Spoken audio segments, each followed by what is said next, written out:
to drainage and traffic issues, to the Old Village, to North Mount Pleasant.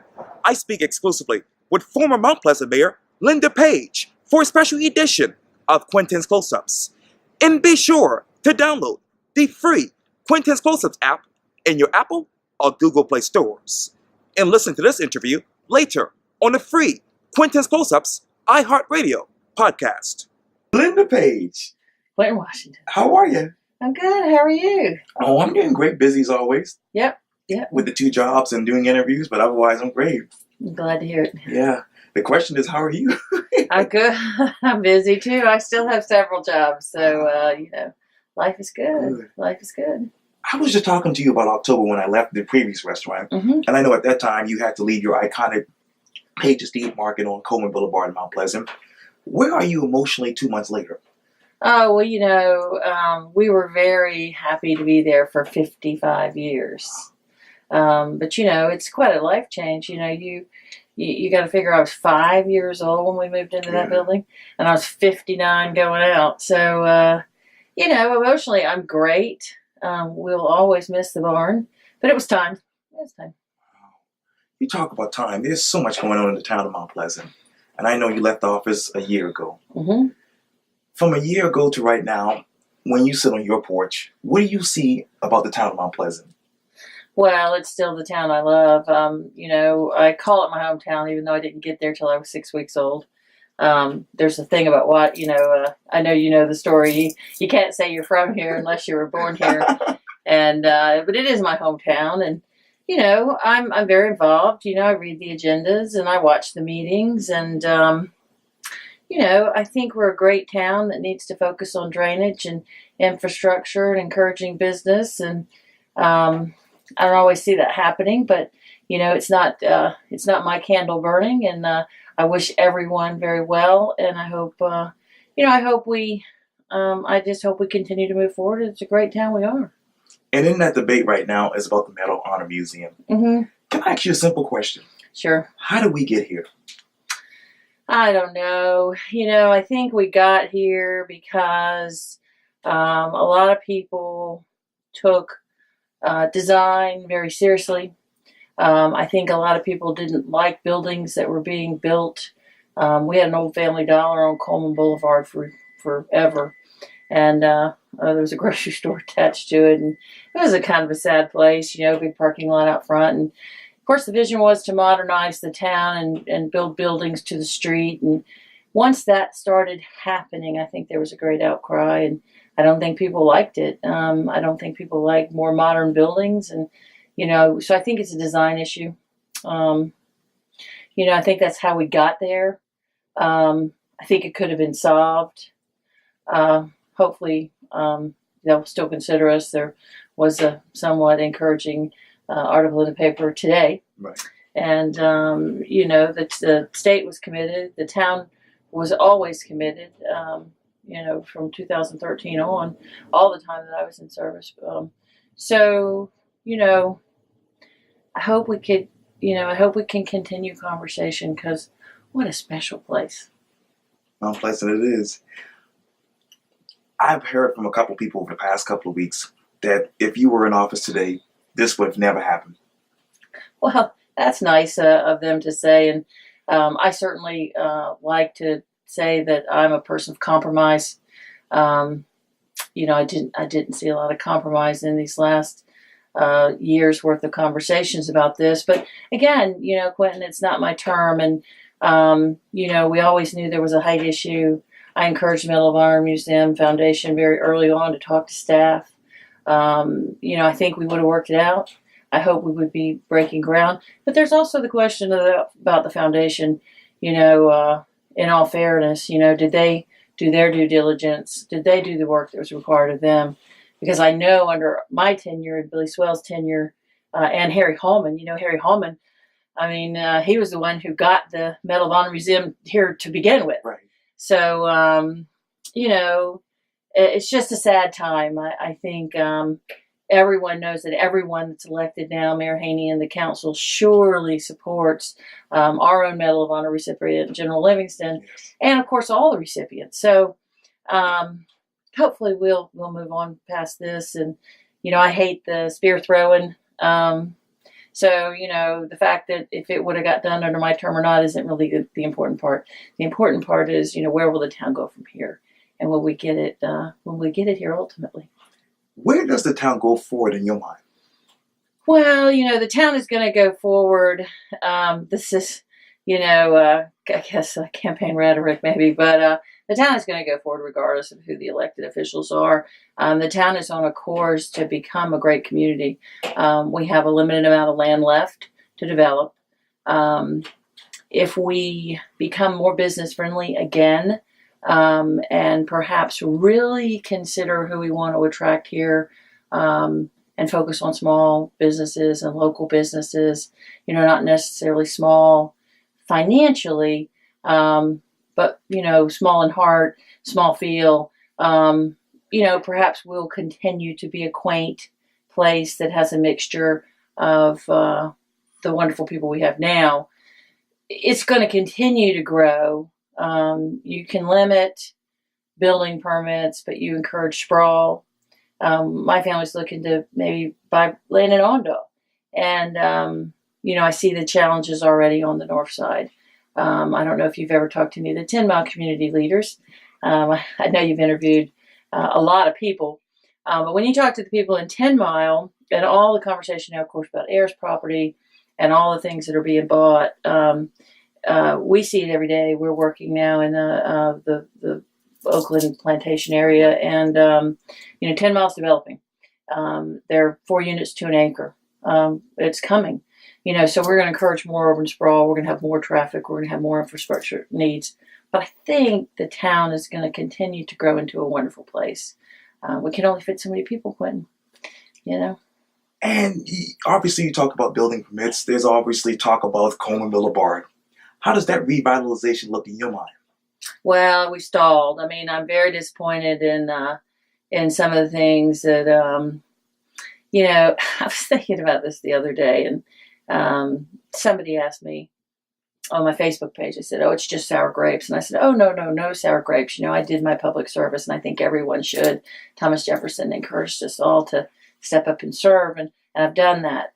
So what I don't really like to see about the Coleman Boulevard revitalization is, now, of course, the conversation about a storage unit being built because of the impact fees and the limitations that the town is putting on what can and can't be done with multifamily housing.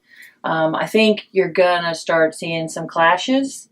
I wish it was a little more cohesive. And, I think now that we have a new mayor, I think Mayor Haney could certainly lead the charge to have we did a lot of community roundtables, and they're very effective. We had charrettes.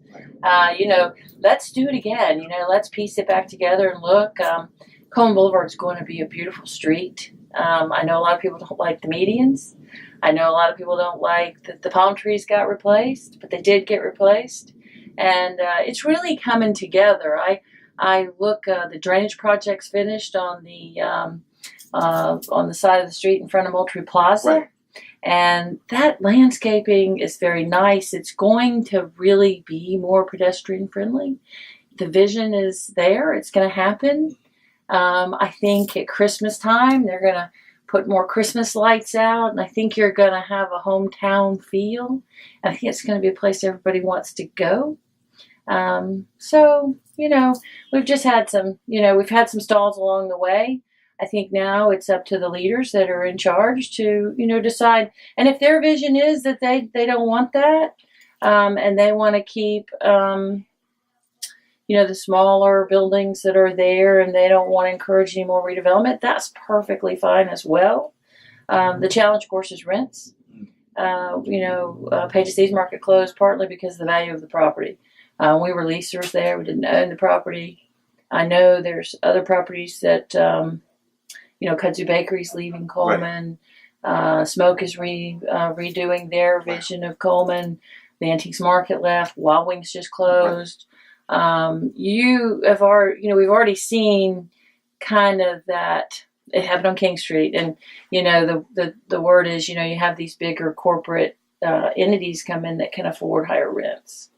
So you lose Mike Spikes, and you lose the Pages East Market, and some of the smaller businesses go away, and that saddens me. But it's okay. There's always time for something new. And let me take you from Coleman Boulevard and merge right to the old village. Okay.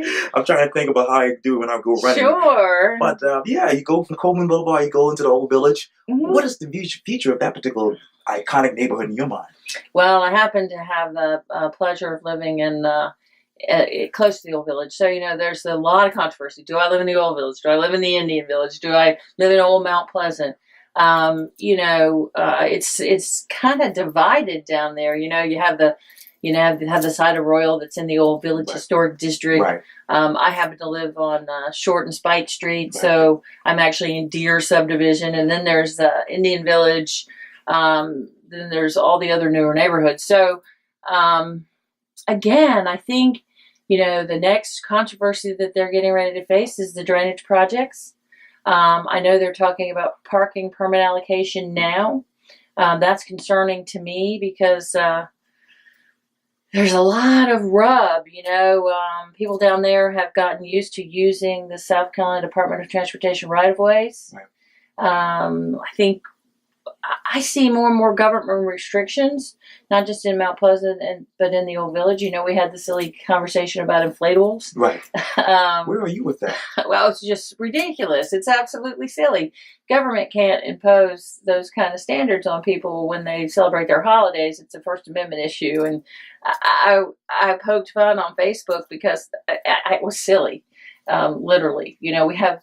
Government has no business in that business.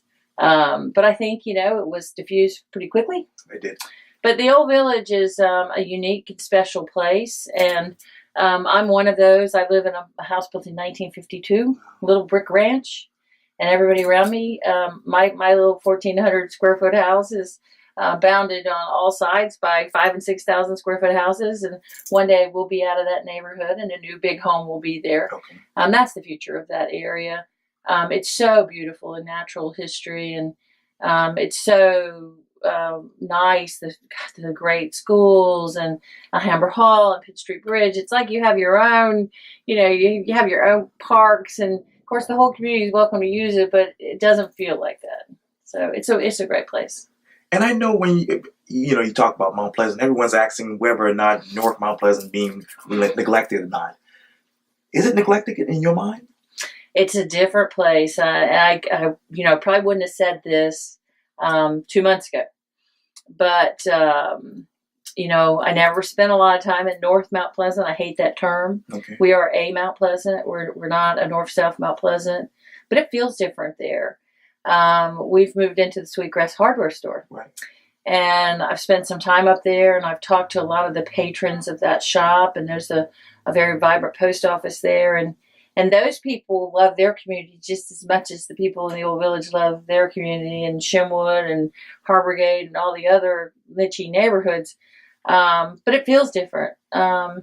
It feels more transient. To me, it's faster. People don't slow down. I wish there were more gathering places. What I feel that is neglected now is those parks and the walking areas and those spaces for people to be, and the little coffee shops. There's so many little coffee shops in the old village area, and so many little places to gather. And I honestly believe that where I am now, we have Not Quite Frank Cafe, which is wonderful, and there's a couple of Starbucks, but it's not the same. So yeah, I do think. I think the government. I think Bob Bremer does a good job, and I know Kevin Cunane now. They're both. Residents, and Kathy Landing, they're all residents from up in that area. And, we got to get over the Highway 41 rub with Phillips, and we hate to lose part of Laurel Hill. And, there's a lot going on up there. And it would be nice if we could not have conversations about inflatables in the old village, and they shouldn't exist, and what we can do for our neighbors in the whole community. So maybe a little bit neglected. Maybe I was neglectful as well. So certainly not putting blame there. And when you talk all about controversy, let's stay with seismic tests and offshore drilling. Wow. If you were mayor today, I'd have been down there screaming with Mayor Tecklenburg, and I had to laugh. Joe Cunningham wasn't my candidate of Okay. choice. I'll be upfront about that. It's just not the way I voted, but his stand on something that is so important to our life and our lifestyle is to be applauded. So good for him for keeping promises, and good for Mayor Tecklenburg. And hopefully, we'll see the governors, supports President Trump so much. And good article today again that, Last Defense will sue someone, which I don't, who wants to sue anyone? What we want to have is, I think we need to have valid conversations about infrastructure. There's no coastal infrastructure to support, even if they find oil off the coast. So what are the benefits? What do you lose? We're a tourist-based economy.